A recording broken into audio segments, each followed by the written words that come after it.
पहला पॉइंट क्या कह रहे हैं कि रूरल एरिया में सेल्फ एम्प्लॉयड वर्कर्स क्या होते हैं, ज्यादा होते हैं। सेकंड पॉइंट कह रहे हैं कि यहां पर जो रूरल एरिया है वहां पर डिस्गाइज अनएम्प्लॉयमेंट ज्यादा होती है। ऐसा क्यों, कौन बताएगा? डिस्गाइज अनएम्प्लॉयमेंट ज्यादा क्यों होती है फार्मिंग के अंदर? राहुल ना मैडम, हाँ बेटा, डिस्गाइज अनएम्प्लॉयमेंट क्यों होती है ज्यादा?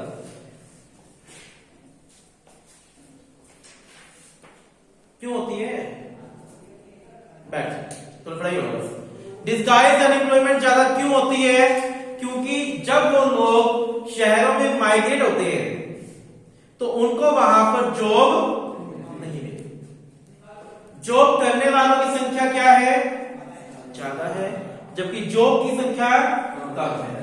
वो लोग माइग्रेट होते हैं तो उनको वहां जॉब नहीं मिलती, इसलिए वो क्या करते हैं, बिना मतलब के अपने खेतों में जाके बैठे रहते हैं। थर्ड पॉइंट में ये बोल रहे हैं they are employed on their farms only for the name sake, नाम के लिए वो अपने खेत में एम्प्लॉयड है, क्योंकि वहां पर क्या अराइज है, disguised unemployment. Taking a chance for opportunity, this marginal workers can to migrate to urban area more often than not they get employment on a casual worker या daily wages। मैं पूरा example समझाता हूँ। अभी latest की बात है कि कोरोना के अंदर बहुत सारे लोग निकाल दिए गए जॉब से, खासकर क्या था, विलेजेस में ज्यादा बेरोजगारी है। तो जस्ट तुरंत हमारी गवर्नमेंट ने एक बोला, अभी मई की बात है ये, कि जो भी बंदा दिहाड़ी बेस पर काम करना चाहता है, दिहाड़ी बेस पर काम क्या होगा, उनको नगर निगम बुलाया जाएगा और उनको डाटा दिया जाएगा कि वो गांव जाकर डाटा इकट्ठा करें रिगार्डिंग कुछ भी लगा लो, कोई मैटर लगा लो। तो कह रहे हैं कि यहाँ पर इस 4 पॉइंट में तो क्या बोला गया है, इन 4 पॉइंट में ये बोला गया है कि जो सेल्फ एम्प्लॉयड वर्कर है वो गांव में ज्यादा है, क्योंकि अगर वो लोग शहरों में माइग्रेट होते हैं तो उनको परमानेंट नेचर की जॉब नहीं मिलती। वहां पर वो क्या होते हैं, डिस्गाइज्ड अनएम्प्लॉयमेंट। अगर वो शहरों में जॉब करने आते हैं तो उनको मोस्टली जॉब कौन सी मिलती है, कैजुअल वर्कर की जॉब मिलती है, डेली वेजेस वाली जॉब मिलती है। ये ट्रेंड इंडिया में कम है, सुना आप लोगों ने। इंडिया में तो गवर्नमेंट जॉब जो करते हैं मुफ्त ही खाते हैं, सुना होगा, काम थोड़ा करते हैं, ठीक है ना, उनको परमानेंट 30 महीने की 30 दिन की सैलरी मिलती है, पूरे महीने की सैलरी मिलती है।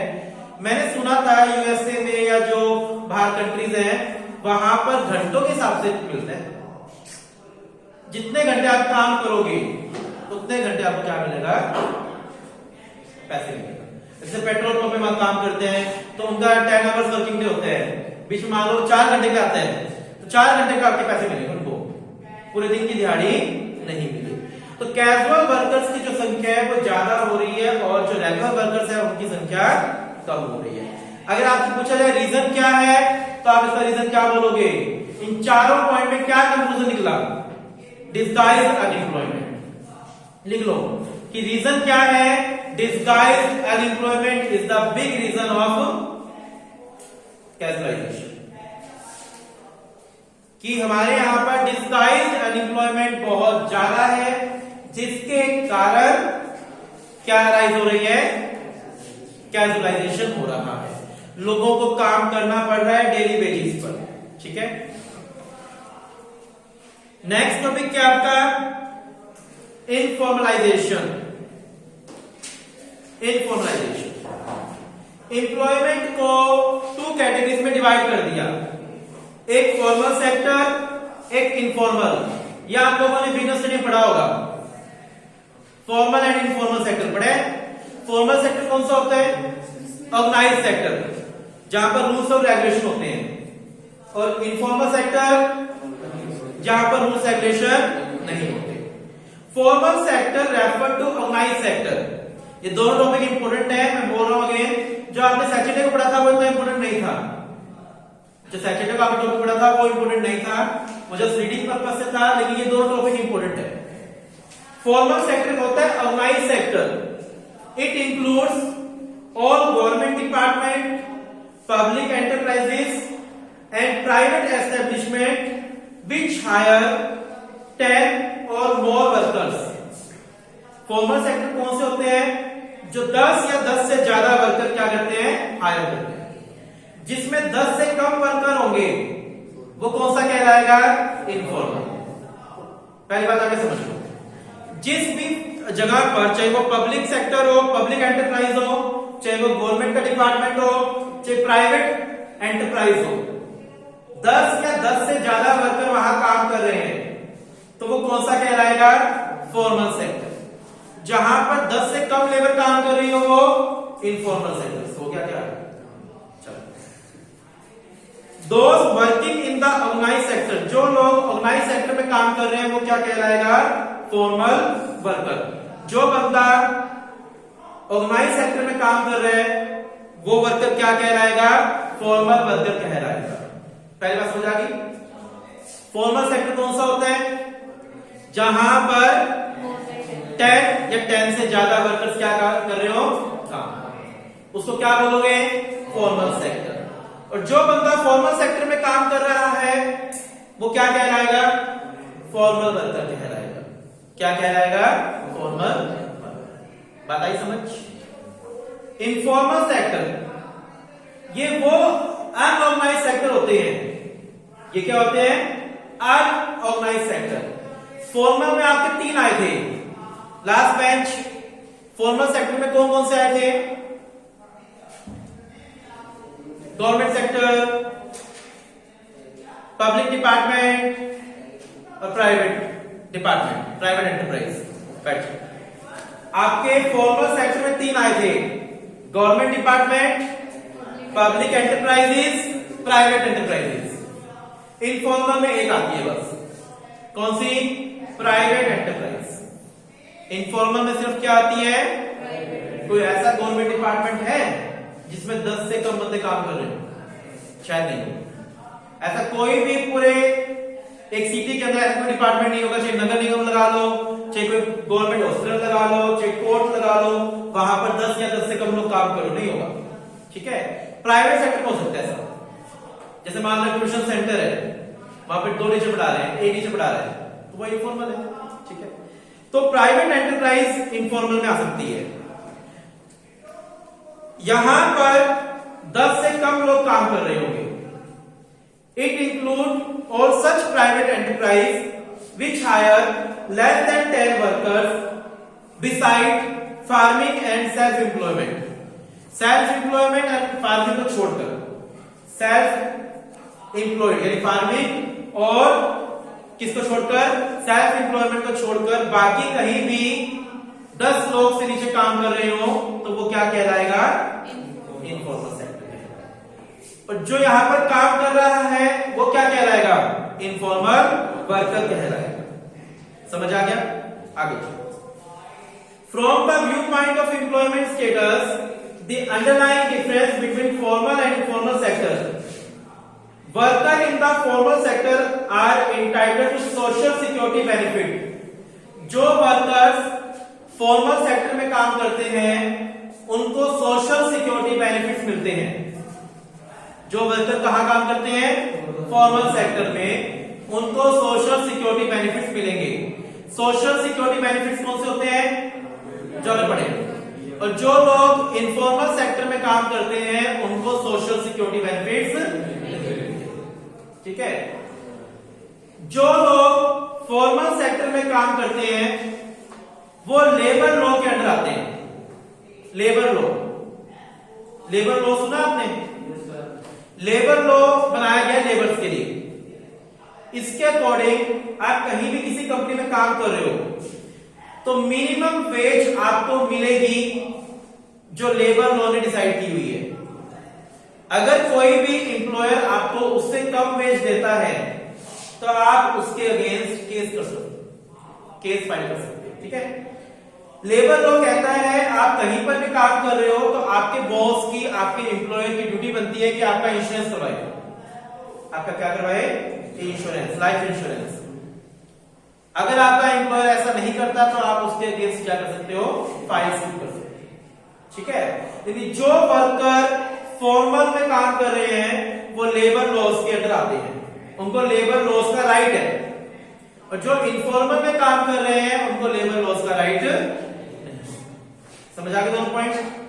थर्ड पॉइंट, फॉर्मल सेक्टर के अंदर ट्रेड यूनियन होती है, trade unions. To protect their economic interest workers in the formal sector can form trade union. Trade union क्या होती है? जैसे मान लो जितने भी वर्कर्स होते हैं ना, उनके एक यूनियन होती है, और उस यूनियन का क्या होगा? एक प्रधान होगा। मतलब हम सब मान लो वर्कर है, तो हम लोग क्या करेंगे? वोटिंग सिस्टम से एक प्रधान चुन लेंगे, ठीक है? वो प्रधान क्या काम करेगा? वो हमारे अधिकार, हमारी प्रॉब्लम्स, जो भी कंपनी का मालिक होगा, मैनेजर होगा, उसके सामने रखेगा। और ये लीगल होता है, इलीगल नहीं होता। क्या होता है? लीगल होता है इसके अंदर, ठीक है? तो ट्रेड यूनियंस होती है फॉर्मल सेक्टर के अंदर। इनफॉर्मल सेक्टर के अंदर ट्रेड यूनियंस नहीं होती, ठीक है?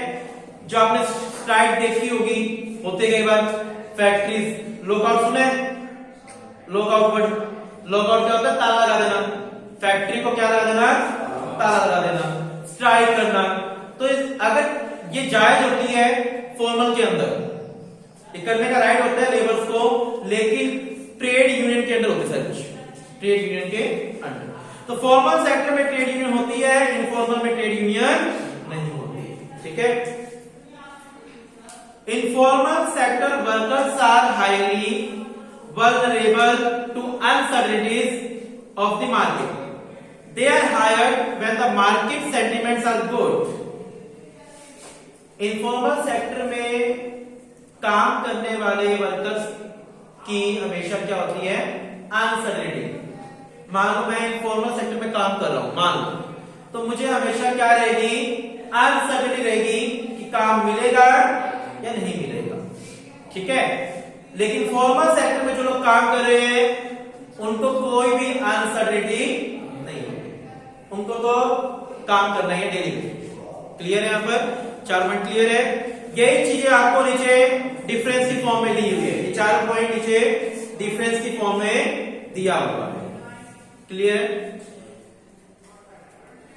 Informalisation of workforce is defined as situation when percentage of workforce in the formal sector tend to decline and in the informal sector tend to rise. जो blue box में दिया हुआ है इसको पूरे का सर्कल कर लो या ब्रैकेट में कर लो, इंपॉर्टेंट है। अब आपको, अभी तक आपने क्या पढ़ा है? इनफॉर्मलाइजेशन का मीनिंग नहीं पढ़ा अभी तक आपने। अभी सिर्फ आपने फॉर्मल सेक्टर और इनफॉर्मल सेक्टर पढ़ा, अभी आपने इनफॉर्मलाइजेशन का मीनिंग नहीं पढ़ा। अब ये जो ब्लू बॉक्स में दिया हुआ है, ये आपको इनफॉर्मलाइजेशन का मीनिंग दिया हुआ है। क्या मीनिंग दिया हुआ है? कि फॉर्मल सेक्टर में काम करने वालों की संख्या क्या होना? कम होना। इनफॉर्मल नाम से चल रहा है, अगर आप थोड़ा ध्यान दो तो नाम से चल रहा है इनफॉर्मलाइजेशन। तो इसका मीनिंग क्या है? फॉर्मल सेक्टर में काम करने वालों की संख्या कम होना और इनफॉर्मल सेक्टर में काम करने वालों की संख्या ज्यादा होना। That is called informalisation. जैसे आपने लास्ट में ध्यान दिया कैजुअलाइजेशन, कैजुअल वर्कर्स बढ़ना और रेगुलर वर्कर्स कम होना। Same as it is informalisation का भी यहां पर ये मीनिंग है कि इनफॉर्मल सेक्टर में काम करने वालों की संख्या बढ़ना और फॉर्मल सेक्टर में काम करने वालों की संख्या कम होना। पढ़ के देखिए मीनिंग जल्दी से।